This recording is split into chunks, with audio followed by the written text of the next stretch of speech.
Hello बच्चों, welcome to Deepu classes. आज हम डिस्कस करने वाले हैं क्लास 12 का chapter electric charge and field का सेकंड लेक्चर है, जिसमें आज हम पढ़ाई करेंगे अबाउट इलेक्ट्रिक फील्ड। ठीक है, चलिए पहले हम टॉपिक लिख लेते हैं यहाँ पर, इलेक्ट्रिक फील्ड। ठीक है, अब ये इलेक्ट्रिक फील्ड क्या है, इसके बारे में हम सब कुछ डिस्कस करने वाले हैं। सबसे पहले हम एक चार्ज कंसीडर करते हैं Q। ठीक है, इसे हम नाम देते हैं यहाँ पर सोर्स चार्ज। क्या नाम देते हैं? Source charge. ठीक है, अब जब ये सोर्स चार्ज है, ये पॉजिटिव है, तो इसकी अपनी एक पॉजिटिव फील्ड होगी। ठीक है, हमने सपोज किया है ये यहाँ तक इसकी फील्ड है। ठीक है, ये यहाँ तक इसकी सोर्स चार्ज की फील्ड है। ठीक है, अब हमें इस पॉइंट पर इसकी फील्ड फाइंड करनी है सोर्स चार्ज की।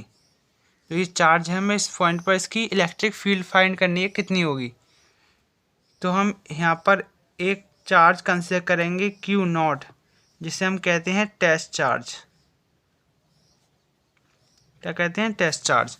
जब भी हमें किसी भी दूसरे पॉइंट पर फील्ड फाइंड करनी हो, तो हमें उस पॉइंट पर एक टेस्ट चार्ज रखकर उसकी फील्ड देखते हैं।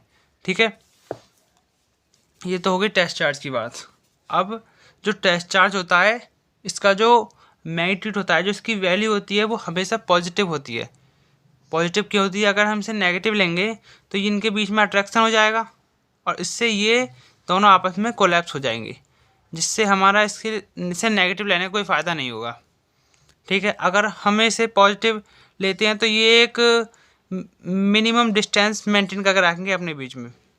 ठीक है, दूसरी बात, ये जो सोर्स चार्ज होता है, ये जो टेस्ट चार्ज होता है, इसकी कोई भी अपनी फील्ड नहीं होती है, क्योंकि अगर ये इसकी अपनी फील्ड होगी तो ये तो खुद सोर्स चार्ज की फील्ड में है, इसकी अपनी फील्ड होगी तो ये इसे रिपेल करेगा। ठीक है, चलिए इसके बाद हम बात करते हैं, इसी में हमारा टॉपिक आता है इलेक्ट्रिक फील्ड इंटेंसिटी। क्या आता है? Electric field intensity. ठीक है, अब ये इलेक्ट्रिक फील्ड इंटेंसिटी क्या होता है? जैसे अभी अपने पहले देखा कि सोर्स चार्ज जो इस टेस्ट चार्ज पर इलेक्ट्रिक फील्ड लगा रहा है, जो ये सोर्स चार्ज इस टेस्ट चार्ज पर जो इलेक्ट्रिक फील्ड लगा रहा है, इसे हम इलेक्ट्रिक फील्ड इंटेंसिटी कहते हैं। अगर इसे हम अपनी भाषा में बोलेंगे तो ये हो जाएगा, it is defined as the force experience. It is defined as the force experience a unit positive test charge. It is defined as a force experience unit positive test charge. ठीक है, placing in the electric field of source charge. दोबारा से, it is defined as the force experience of test charge which is placing in the field of source charge. ठीक है, चलिए इसकी definition लिखते हैं। It is defined as the force experience. It is defined as the force experience of test charge. To define the force experience of test charge placed in the field of source charge. ठीक है, ये आपका electric field intensity हो गया। इसके बाद हमारा जो अब हमने इसमें क्या बोला है? It is defined as the force experience. Test charge पर कितना फोर्स लगता है, place in the electric field of source charge. यहाँ पर ये इलेक्ट्रिक फील्ड आप लिख लेना, electric field of source charge. ठीक है, तो जो इसकी इलेक्ट्रिक फील्ड का फॉर्मूला होता है वो होता है E equal to F upon Q0, और इसकी जो यूनिट हो जाएगी वो हो जाएगी न्यूटन पर कूलम। ठीक है, ये इसकी यूनिट हो गई। अब अगर हमें इसका फोर्स निकालना है तो फोर्स क्या हो जाएगा? ये टेस्ट चार्ज चला जाएगा electric field into source charge. ठीक है, ये हो गया। इसके बाद हम पढ़ेंगे इलेक्ट्रिक फील्ड। जो हमारी इलेक्ट्रिक फील्ड होती है, ये होती है आपकी वेक्टर क्वांटिटी। ठीक है, जो हमारी इलेक्ट्रिक फील्ड होती है, electric field is a vector quantity. तो जो आपकी इलेक्ट्रिक फील्ड होती है, it is a vector quantity. ये क्या होती है? एक वेक्टर क्वांटिटी होती है जिसे हम डायरेक्ट ऐड नहीं कर सकते, हमें इसे डायरेक्शन के साथ ऐड करना पड़ेगा। जो हमारी स्केलर क्वांटिटी होती है उन्हें डायरेक्ट ऐड कर सकते हैं, लेकिन जो वेक्टर क्वांटिटी होती है हम उन्हें डायरेक्ट ऐड नहीं कर सकते। अब इसकी डायरेक्शन क्या होती है? जो आप इलेक्ट्रिक फील्ड देख रहे हैं ये डायरेक्टली प्रोपोर्शनल है फोर्स के डायरेक्टली प्रोपोर्शनल है। तो इलेक्ट्रिक फील्ड की जो डिस्टेंस हो जाएगी, distance of electric field same as force. जिस तरफ फोर्स की डिस्टेंस होगी उसी तरफ इलेक्ट्रिक फील्ड की डिस्टेंस होगी। अब फोर्स की डिस्टेंस हम कैसे निकालेंगे? सपोज कीजिए ये हमारे पास एक सोर्स चार्ज है और ये हमने यहाँ पे पॉइंट कंसिडर किया है, ये ए है ये बी है। बी पॉइंट पे हमने टेस्ट चार्ज रखा है, हमें यहाँ पर फोर्स निकालना है। तो आप देखिए दोनों पॉजिटिव हैं, पॉजिटिव आपस में रिपेल करेंगे तो इस पर फोर्स ये लगेगी इस डायरेक्शन में। ठीक है, तो जब फोर्स की डायरेक्शन इस डायरेक्शन में तो हमारी इलेक्ट्रिक फील्ड की डायरेक्शन भी इसी डायरेक्शन में हो जाएगी। ठीक है, चलिए उसके बाद हम बढ़ते हैं नेक्स्ट टॉपिक की तरफ। नेक्स्ट टॉपिक हम पढ़ने वाले हैं electric field due to a point charge. ठीक है, किसी भी पॉइंट पर क्या इलेक्ट्रिक फील्ड होगी। सबसे पहले हम एक चार्ज कंसीडर कर रहे हैं, यहाँ पर हमने चार्ज कंसीडर किया Q, और ये हमारा P पॉइंट है जहाँ पर हम चार्ज कंसीडर करते हैं। जहाँ भी हमें इलेक्ट्रिक फील्ड निकालनी होती है क्या करते हैं? टेस्ट चार्ज कंसीडर करते हैं। ठीक है, अब हमें पता है जो हमारी इलेक्ट्रिक फील्ड का फॉर्मूला होता है वो होता है फोर्स अपॉन टेस्ट चार्ज। ठीक है, ये अभी अपने लास्ट स्लाइड में पढ़ा है कि electric field is equal to force upon test charge. ये दोनों जो हैं वो आपस में रिपेल करेंगे तो यहाँ पर फोर्स लगेगा इधर की तरफ, और आप जानते हैं जिधर फोर्स होता है उधर ही इलेक्ट्रिक फील्ड होती है। फोर्स का हमारा फॉर्मूला होता है F is equal to 1/4πε0 Q1 Q2 upon R square, इन दोनों के बीच की डिस्टेंस, यहाँ पर हम R डिस्टेंस मानते हैं। ठीक है, तो आप इसकी वैल्यू पुट कीजिए 1 इज इक्वल टू 1/4πε0 Q1 हमारा क्या है Q, और Q2 क्या है Q dash upon R square. ठीक है, अब इलेक्ट्रिक फील्ड के फॉर्मूले में हमारा फोर्स अपॉन टेस्ट चार्ज है। फोर्स की हमारे पास ये वैल्यू हैगी, हम इलेक्ट्रिक फील्ड के फॉर्मूले में इस फोर्स की वैल्यू को पुट करते हैं तो हमारी इलेक्ट्रिक फील्ड आ जाएगी, electric field is equal to 1/4πε0 Q0 upon R square upon test charge. ठीक है, अब इस टेस्ट चार्ज से ये कैंसिल हो जाएगा तो इलेक्ट्रिक फील्ड हमारी आ जाएगी 1/4πε0 1/4π, हमारे पास Q बचा Q अपॉन R स्क्वायर। ठीक है, ये हमारे पास इलेक्ट्रिक फील्ड का फॉर्मूला आ गया, किसी भी पॉइंट पर कितनी इलेक्ट्रिक फील्ड होगी। ठीक है, चलिए इसके बाद हम डिस्कस करेंगे अबाउट इलेक्ट्रिक फील्ड। तो जो हमारी जो इलेक्ट्रिक फील्ड है, इलेक्ट्रिक फील्ड डिपेंड कर रही है ओनली ऑन सोर्स चार्ज पर। तो अगर हम सोर्स चार्ज बढ़ाएंगे, अगर सोर्स चार्ज की वैल्यू बढ़ेगी तो हमारी इलेक्ट्रिक फील्ड की वैल्यू भी बढ़ जाएगी। चलिए अब बढ़ते हैं हम आगे। नेक्स्ट टॉपिक हमारा आता है कॉन्टिन्यूस चार्ज डिस्ट्रीब्यूशन। इसका हम पढ़ने वाले हैं क्या? Continuous charge distribution.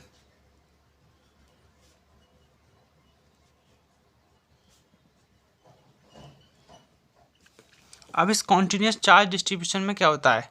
सबसे पहले हमने जो अब तक पढ़ा वो पढ़ा था पॉइंट चार्ज के लिए। पॉइंट चार्ज के लिए मैंने आपको बताया भी था कि कूलम्ब्स लॉ जो होता है वो हमारा ओनली ऑन पॉइंट चार्ज के लिए वैलिड होता है। लेकिन अब हम कॉन्टिन्यूस चार्ज, जहाँ पर चार्ज हमारा बिखरा पड़ा होगा, सेपरेट होगा, हम वहाँ पर इलेक्ट्रिक फील्ड या फोर्स किस तरह से निकालेंगे वो हम देखने वाले हैं।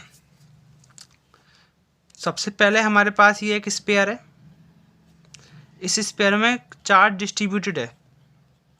ये हमारा पॉजिटिव चार्ज है, हम नेगेटिव भी ले सकते हैं, ये आप पर डिपेंड करता है।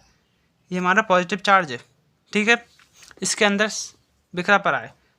इसके बाद हमने इस पॉइंट पर हमें इसकी फोर्स निकालनी है। ठीक है, और हमें इस पॉइंट पर इसका फोर्स निकालना है तो हम यहाँ पर क्या कंसिडर करेंगे, टेस्ट चार्ज हमने पढ़ा है अभी। अगर हमें, और हमने यहाँ पर एक स्मॉल चार्ज कंसिडर कर लिया है जो है डी क्यू।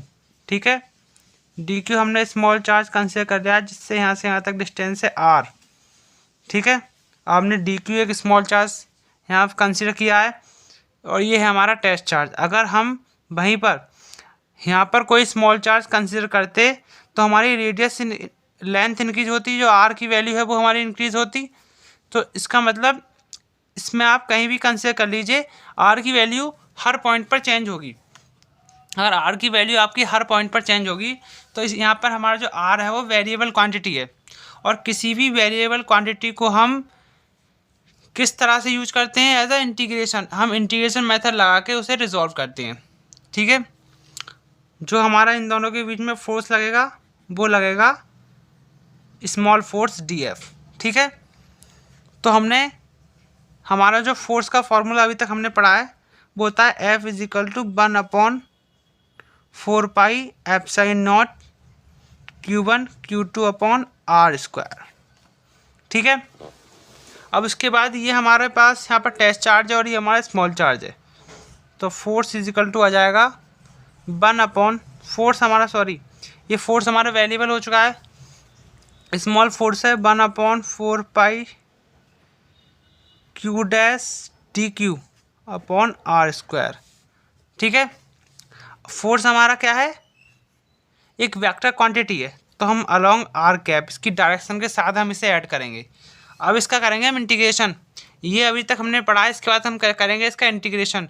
अब वो कैसे करते हैं देखिए, फोर्स का इंटीग्रेशन हो जाएगा अलोंग डी एफ। ठीक है, तो हमारा नेक्स्ट स्टेप में आ जाएगा force is equal to integration of 1/4 pi epsilon naught Q naught d q upon r square r cap. ठीक है, इसके बाद जो हमारा 1/4 पाई एप्सिलॉन नॉट और Q नॉट है हम उसे बाहर ले लेंगे, क्योंकि हमारा चार्ज और जो रेडियस है वो हमारा अंदर रह जाएगा, क्योंकि ये हमारी जो वेरिएबल क्वांटिटी है। हम जो कांस्टेंट टर्म है उसे हम बाहर ले लेते हैं, तो ये हमारी कांस्टेंट है, आप किसी भी जगह रख लीजिए, ये टर्म कभी भी चेंज नहीं होने वाली है। तो ये हमारा आ जाएगा d q upon r square r cap. ये आपका आ गया कॉन्टीन्यूस चार्ज डिस्ट्रीब्यूशन में फोर्स का फॉर्मूला। अगर पॉइंट चार्ज है तो आप ये वाला फॉर्मूला लगाएंगे, कॉन्टीन्यूस चार्ज है तो आप ये वाला फॉर्मूला लगाएंगे। ठीक है, चलिए अब मैं आपको एक काम करता हूँ, सबसे पहले अभी तक आपने जितने भी फॉर्मूले पढ़े हैं वो मैं आपको रिवाइज करता हूँ। सबसे पहला आपने जो फार्मूला पढ़ा था वो पढ़ा था कूलम्ब्स लॉ से फोर्स का, force is equal to 1/4 pi epsilon naught Q1 Q2 upon r square. जो हमारे Q1 Q2 थे ये हमारे दो चार्ज थे, आर हमारे इसकी डिस्टेंस थी। ठीक है, और इसकी वैल्यू क्या थी 1/4 पाई एप्सिलॉन नॉट की, जिसे हम कहते हैं K। अगर इससे हम दूसरी भाषा में लिखें तो ये हो जाएगा K Q1 Q2 upon r square. और जो हमारी ये K है, K की वैल्यू होती है 9 × 10⁹, और वहीं एप्सिलॉन नॉट की वैल्यू होती है 8.85 × 10⁻12। ठीक है, 8.85 × 10⁻12। हमने उसके बाद नेक्स्ट फार्मूला पढ़ा इलेक्ट्रिक फील्ड का। इलेक्ट्रिक फील्ड आपकी होती है, जो हमने आज ही पढ़ा, Q अपॉन आर स्क्वायर। जो हमारा ये Q होता है ये हमारा होता है सोर्स चार्ज। ठीक है, तो इलेक्ट्रिक फील्ड जो होती है वो हमारी सिर्फ सोर्स चार्ज पर डिपेंड करती है। इसके बाद हमने तीसरा फार्मूला पढ़ा electric field is equal to force upon test charge. जहाँ से हमने ये फार्मूला बनाया ये वो फार्मूला था। ठीक है, उसके बाद हमने चौथा फार्मूला पढ़ा जो अभी पढ़ा, force is equal to 1/4 pi epsilon naught Q test charge integration of d q upon r square along r cap. ठीक है, तो आपने अभी तक ये 4 फार्मूले पढ़े हैं। आई होप कि वीडियो आपको अच्छी लगी। अगर वीडियो अच्छी लगी तो चैनल को लाइक कीजिए, सब्सक्राइब कीजिए और मोर वीडियो के लिए नोटिफिकेशन बेल को ऑन कीजिए।